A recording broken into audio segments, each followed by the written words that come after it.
Once upon a time, in the late Victorian era, there stood the majestic kingdom of Veridian, ruled by King Albert III and Queen Isabel. Their reign was characterized by grand balls, illustrious parades, and resplendent feasts. They had a single son, Prince Edward, a young man known for his charm, intelligence, and kindness. One fateful day, as the rain cascaded against the castle's stone facade and the wind howled through the draughty corridors, an unexpected messenger arrived. His face pale as the death, he carried a mysterious letter sealed with the royal insignia. The letter held one succinct message: the king is no more. Panic coursed through the castle like a wildfire. The king, hale and hearty just a day prior, was now mysteriously dead. An immediate investigation was called by Queen Isabel, who was wreathed in grief yet bolstered by an unyielding desire for truth. Prince Edward, being trained in the art of deductive reasoning by his tutor, Mr. Alfred, took it upon himself to uncover the truth behind his father's untimely demise. His first order of business was to examine the royal chambers where the king had been found lifeless. The chamber was untouched, save for a peculiar pendant near the king's body, an item that was alien to the royal collection. As Edward delved deeper into the mystery, another calamity struck the royal family. Princess Evangeline, the lovely daughter of the neighboring kingdom of Thesbia and Edward's betrothed, went missing.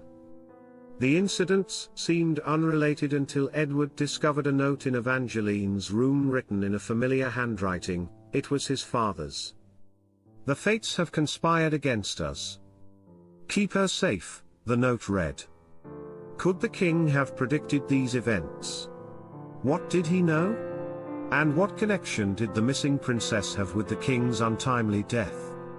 Edward, now more determined than ever, set forth on a journey to unravel this twofold mystery, unaware of the chain of events he was about to set in motion, and the devastating secrets he was about to uncover.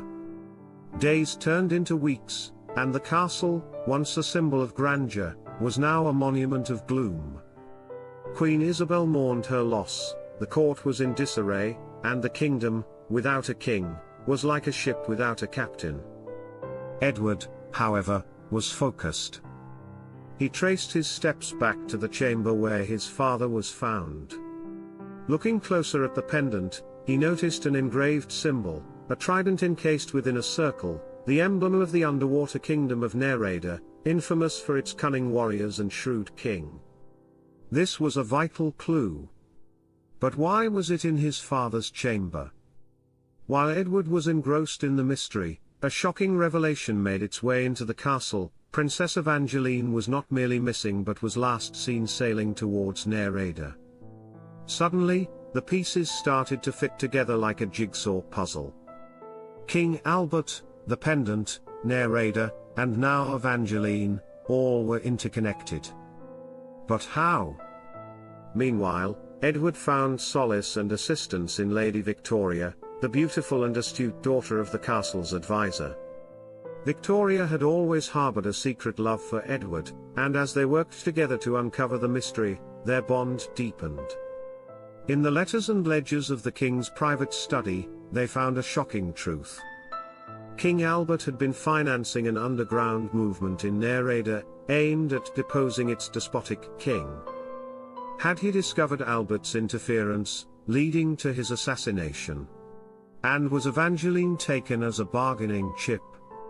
Resolute to get answers, Edward and Victoria embarked on a daring journey to Nereida, guided by the cryptic clues left by King Albert and their shared will to save Evangeline. As their ship disappeared into the horizon, Queen Isabel watched, her heart heavy with the weight of secrets yet untold.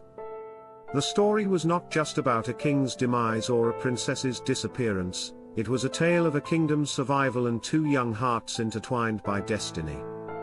Little did they know, they were stepping into a web of deceit that would test their courage, loyalty, and love. The voyage to Nereida was treacherous, the sea unpredictable, and the skies stormy. Yet, Edward and Victoria's spirits remained unbroken. During their journey, they discovered a parchment hidden in the pendant. It was a map, leading to a secret entrance into the Nereidan castle. This pendant was not just a symbol, it was a key. As they reached Nereida, they were captured by Nereidan guards. However, using the pendant's map and their quick wit, they managed to escape and infiltrated the castle. They moved silently through the dimly lit corridors, hiding in shadows, ducking behind grand tapestries, until they reached the throne room. In the throne room, they overheard King Neptune of Nereida discussing an impending attack on Veridian. A chilling realization hit them: King Albert's murder and Evangeline's abduction were steps in a grander plan for Nereida to invade Veridian. They also learned of Evangeline's confinement in the castle's highest tower. Edward and Victoria wasted no time. They fought their way to the tower, subduing guards and navigating the labyrinthine castle. Upon reaching the tower, they found Evangeline, frail but resilient. She revealed that King Neptune forced her to write letters home, indicating that she had run away, creating a diversion while Nereida prepared for the attack. Evangeline also shared that King Neptune was a sorcerer. He had enchanted the wine King Albert drank the night he died, making his heart appear to stop. In reality, King Albert's soul was trapped within a magical amulet worn by Neptune. Armed with this knowledge, Edward, Victoria, and Evangeline stormed Neptune's chambers. A fierce fight ensued, culminating with Edward outsmarting Neptune, seizing the amulet, and releasing his father's soul. Instantly, Neptune's power over Nereida's people broke, freeing them from his tyranny. With Neptune defeated, Edward returned home with Evangeline and Victoria. The court was overjoyed, and Veridian once again rejoiced. King Albert's spirit appeared one last time, giving his blessings to Edward and Victoria, and expressing his relief that Veridian was safe. Queen Isabel finally revealed her secret: she had foreseen the future, but was cursed to remain silent until Neptune was defeated. She had lived with the burden of knowing her husband's fate, and her son's destiny. In the end, Edward became the king, with Victoria as his queen. Veridian thrived under their reign, and the tale of the mysterious king's death, the missing princess, and the brave prince became a legend, told for generations. But behind the grand tale, it was their unyielding courage, unwavering love, and indomitable hope that truly shaped their destiny.